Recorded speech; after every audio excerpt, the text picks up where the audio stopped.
Bonjour les vidéastes entrepreneurs, ici Guillaume Gardès de vidéastefreelance.fr.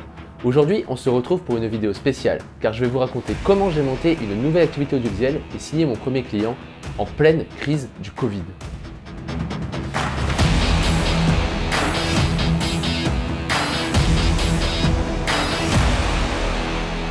« 2020 a été une année noire pour de nombreuses entreprises. En écoutant la télévision, j'entendais de partout que toutes les entreprises s'écroulaient. Heureusement qu'il y a eu une aide de 1 500 € qui a permis à un grand nombre de vidéastes de ne pas fermer leur boîte. Pour ma part, je suis peut-être fou, mais c'est pile le moment que j'ai choisi pour lancer une nouvelle activité. Fin octobre 2020, j'ai lancé Ace Media, une société de création de contenu audiovisuel à destination des entreprises. Et je me suis dit, du fait que c'est une nouvelle aventure, je trouvais intéressant de partager mes progrès en vidéo afin de voir les évolutions au fil du temps. Beaucoup d'entre vous souhaitent se lancer en tant que vidéaste entrepreneur, ou mieux encore, sont déjà lancés, mais malheureusement peinent à avoir des clients. Et je me suis dit que, grâce à ces vidéos qui retraceront l'histoire de cette nouvelle société, vous pourrez voir comment je m'y prends pour développer mon activité. Pas que je suis un professionnel, mais je trouve quand même cette idée très concrète, car je vais appliquer tous les conseils que je donne dans mon contenu et les confronter à la réalité. Si vous débutez votre activité, ces vidéos seront vraiment intéressantes pour vous, car vous verrez l'évolution de A à Z d'un projet similaire au vôtre. Sans plus de transition, commençons directement. Tout commence avec une idée. À la base, je suis vidéaste et je sais seulement créer des vidéos.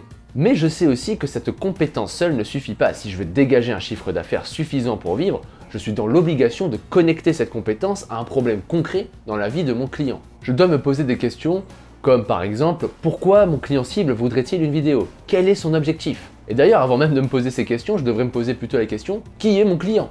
Vais-je viser par exemple les jeunes mariés ou plutôt les jeunes artistes? Cette étape s'appelle le positionnement et elle est cruciale dans le développement de votre entreprise.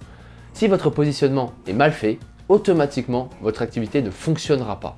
Alors, comment bien se positionner? Bon, il n'y a rien de vraiment complexe et je vais vous donner ma stratégie personnelle qui ne m'a jamais fait défaut. Il faut regarder le monde selon cette matrice, valeur de problème et budget du client.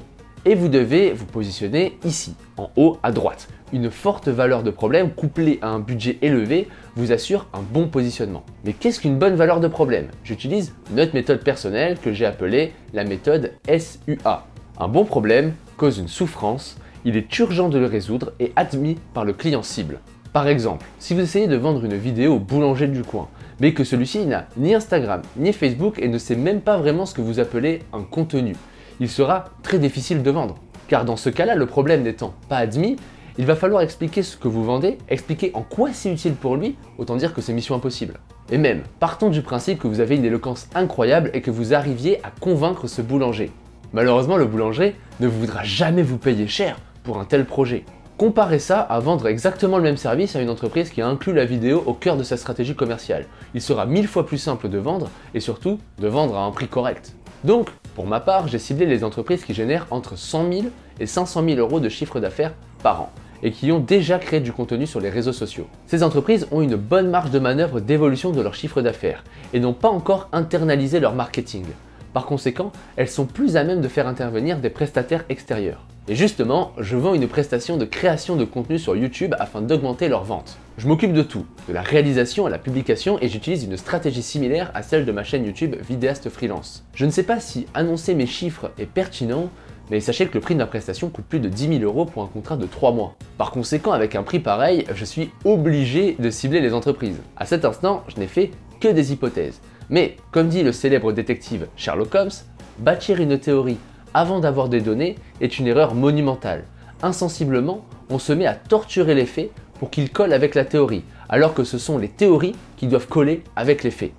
Par conséquent, je dois maintenant confronter mes hypothèses avec la réalité. Et pour ça, je vais vous le dire, il n'y a pas 46 façons de faire, il n'y en a qu'une et elle est très simple, vendre votre prestation à une personne. À ce moment-là, mon entreprise n'avait pas de nom, pas de site internet, car en l'état, ce n'était pas utile. Peut-être que j'avais tout faux et que les entreprises en question n'avaient pas besoin de mon service. Par conséquent, dépenser du temps et de l'argent et de l'énergie dans des tâches possiblement inutiles n'est pas envisageable. De plus, si vous arrivez à vendre votre prestation, vous confirmez le fait que celle-ci résonne dans la tête de votre client cible.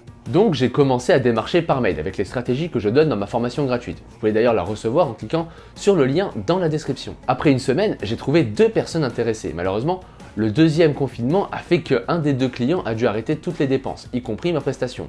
Par conséquent, j'ai signé avec un seul client et pour l'instant, tout se passe bien. Un seul client me suffit pour vivre de mon activité. Mais si je veux investir dans du matériel, je vais être dans l'obligation de trouver d'autres clients. Et c'est la raison pour laquelle je vais lancer une campagne de prospection très prochainement. Voilà où je me trouve pour l'instant et mes avancées depuis fin octobre 2020. On verra dans l'avenir si j'arrive à concrétiser et pérenniser mon entreprise. Dites-moi d'ailleurs dans les commentaires si ce nouveau format vous plaît pour savoir si je le continue. En attendant, je vous laisse là, je vous dis à bientôt et bon courage dans vos projets.